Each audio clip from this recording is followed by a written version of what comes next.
Hi നമസ്കാരം കേട്ടോ. കാരാപ്പുഴയ്ക്ക് പോകുന്നൊരു വഴിയാണ്. അമ്പലവയലിൽ നിന്ന് കാരാപ്പുഴയ്ക്ക് പോകുമ്പോൾ നമ്മുടെ കടുവാക്കുഴി എന്ന് പറയുന്ന സ്ഥലത്തിൻ്റെ അടുത്തായിട്ടാണ്, അടിവാരത്ത് എത്തുന്നതിൻ്റെ അടുത്ത്. അപ്പോൾ എന്താ പറയുന്നത് വെച്ചാൽ, ഈ ചെറിയ വെള്ളച്ചാട്ടം കണ്ടു കഴിഞ്ഞാൽ ആർക്കായാലും ഒന്നും നനയാൻ തോന്നൂലേ? ഇല്ലേ?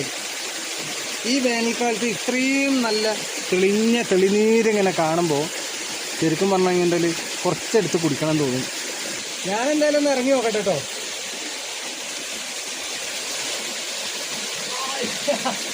എന്താ തണുപ്പ്! അതിശയമുള്ള കാര്യം കേട്ടോ, ഭയങ്കര തണുപ്പ്. കുളിക്കട്ടെന്നൊക്കെ പറഞ്ഞു, പക്ഷെ കുളിക്കാൻ ഇത് നല്ല തെളിഞ്ഞ വെള്ളം കേട്ടോ, നല്ല തണുപ്പാണ്. എന്താ സുഖം! എന്തായാലും ഇവിടെ ഒരു ദിവസം കുളിക്കാമെന്ന് പോകും. ശരിയാ, ഇതുപോലെയുള്ള സ്ഥലങ്ങളൊക്കെ വളരെ കുറവാണ് കേട്ടോ. കാരണം ഈ വേനൽക്കാലത്ത് ഈ പാറക്കൂട്ടങ്ങളൊക്കെ കാണുമ്പോൾ ഇവിടെയൊന്നും വെള്ളം ഉണ്ടാവില്ലെന്ന് വിചാരിക്കാം. എന്നാൽ ഇവിടെയൊക്കെ നല്ല വെള്ളമുള്ള സ്ഥലമാണെന്നുള്ളതിൻ്റെ തെളിവാണ്. കണ്ടില്ലേ? അടിപൊളി സ്ഥലമാണ്. Thank you.